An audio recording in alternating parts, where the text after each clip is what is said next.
माननीय अध्यक्ष जी, कभी कभी मैं ये विषय बहुत प्यार से कह रहा हूं, नाराज मत हो जाना।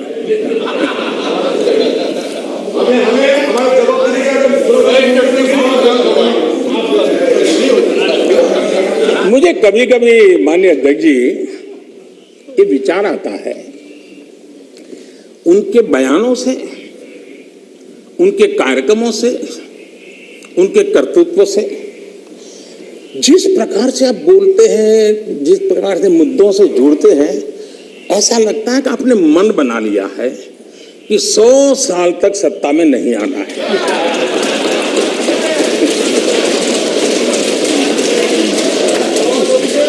कोई ऐसा नहीं करता जी। थोड़ी सी भी आशा होती, थोड़ा सा भी लगता हाँ यार देश की जनता फिर से फुलहार करेगी, तो ऐसा नहीं करते जी। और इसलिए खैर अब आपने ही तय कर लिया है 100 साल के लिए, तो फिर मैंने भी तैयारी कर ली है।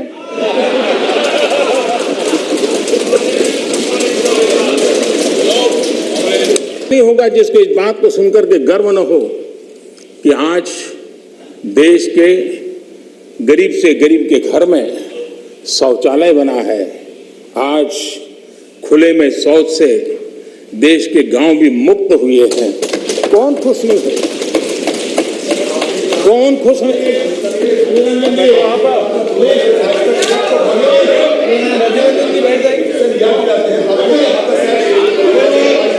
तरीका ठीक नहीं है।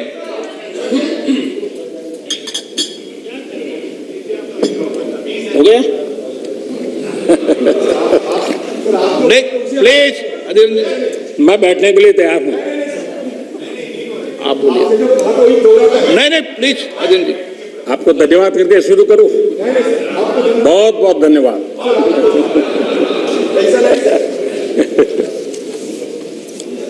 आपका प्यार अजरा अमर रहेगा।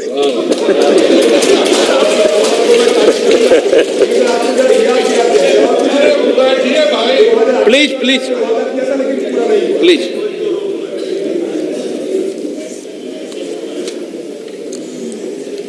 आजादी के इतने सालों के बाद गरीब के घर में भी जब रोशनी होती है तो उसकी खुशियां देश की खुशियों को ताकत देती है।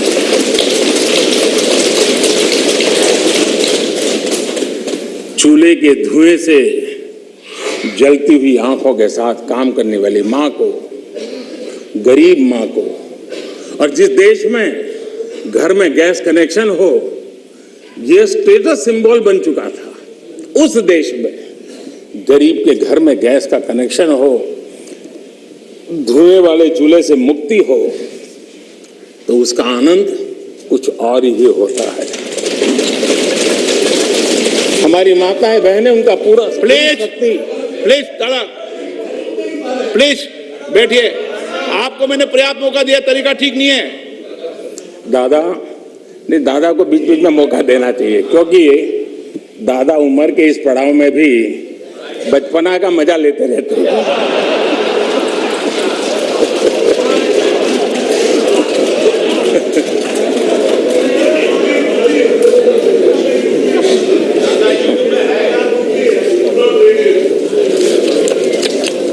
आज गरीब का बैंक में अपना खाता हो,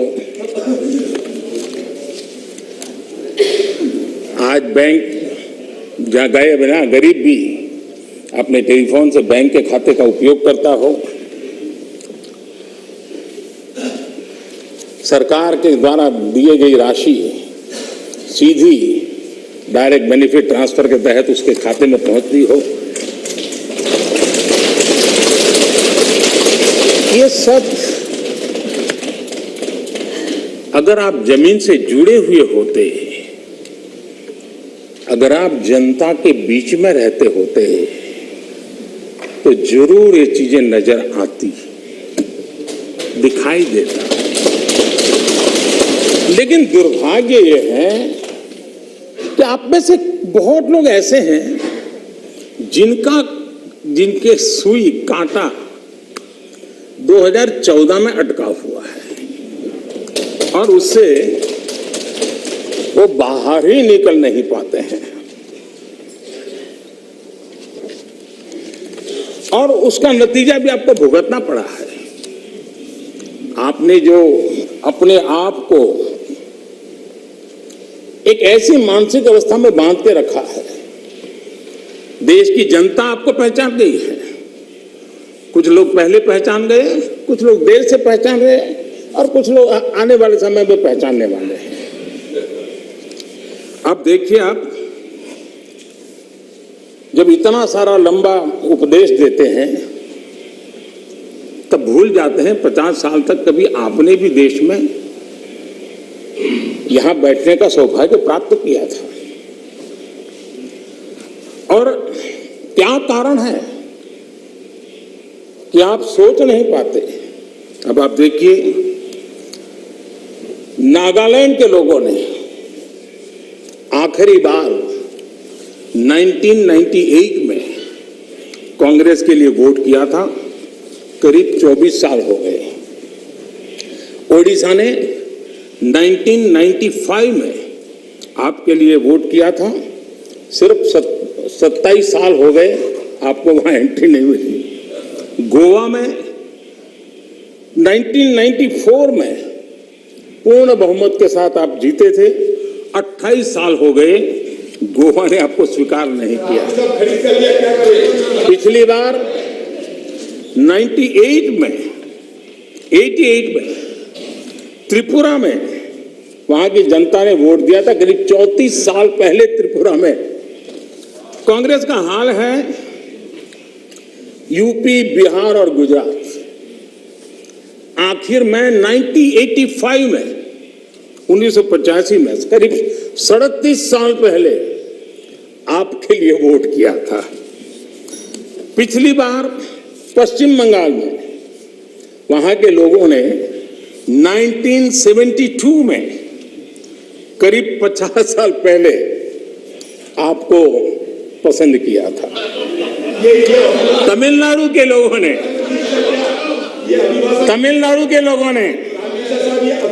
प्लीज तमिलनाडु, मैं इसके लिए सहमत हूं। कागज लेके बाद में बोल लेना। अगर आप उस मर्यादा का पालन करते और इस जगह का उपयोग न करते, और बड़ा दुर्भाग्य देश का कि सदन जैसी पवित्र जगह देश के लिए काम आनी चाहिए, उसको दल के लिए काम में लेने का जो प्रयास हो रहा है, और उसके कारण जवाब देना हमारी मजबूरी बन जाती है। जवाब देना हमारी मजबूरी बन जाती है।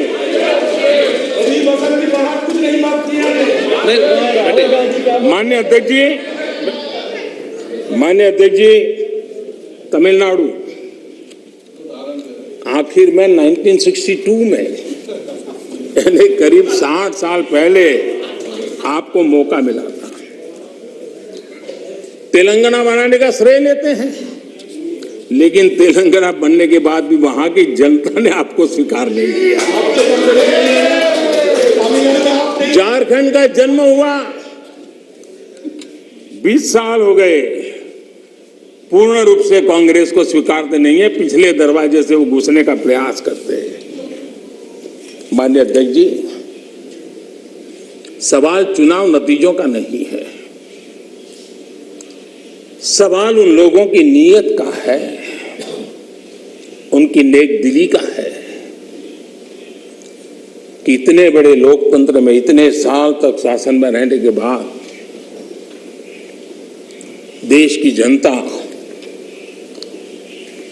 हमेशा हमेशा के लिए उनको क्यों नकार रही है।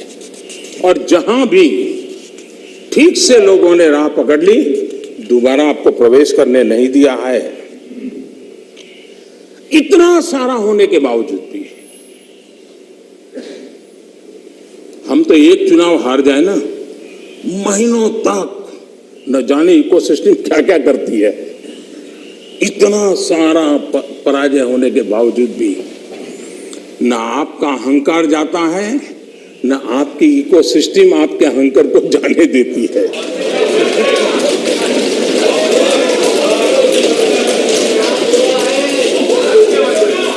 रहिए, इस बार निरंजन जी बहुत सारे शेर सुना रहे थे। चलिए, मौका मैं भी ले लूं। और जब अहंकार की बात मैं कर रहा हूं, तब तो मुझे कहना ही पड़ेगा वो जब दिन को रात कहें तो तुरंत मान जाओ,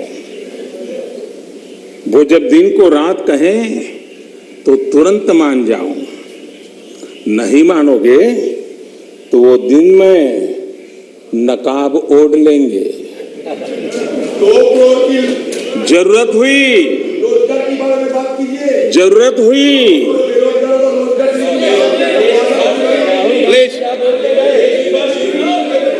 आप जरूरत हुई तो हकीकत को थोड़ा बहुत मरोड़ लेंगे। वो मगरूर है, खुद की समझ पर बेइंतहा। उन्हें आईना मत दिखाओ, इन्हें आईना मत दिखाओ, वो आईने को भी तोड़ देंगे।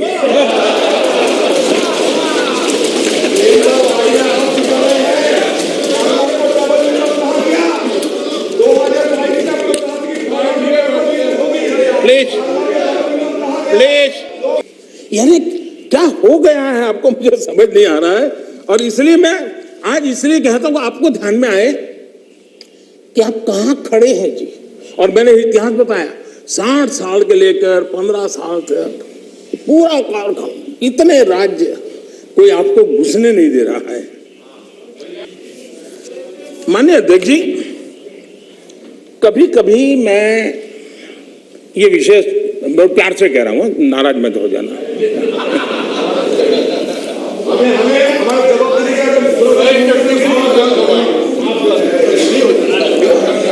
मुझे कभी कभी माननीय अध्यक्ष जी ये विचार आता है, उनके बयानों से, उनके कार्यक्रमों से, उनके कर्तृत्व से, जिस प्रकार से आप बोलते हैं, जिस प्रकार से मुद्दों से जुड़ते हैं, ऐसा लगता है कि आपने मन बना लिया है कि 100 साल तक सत्ता में नहीं आना है।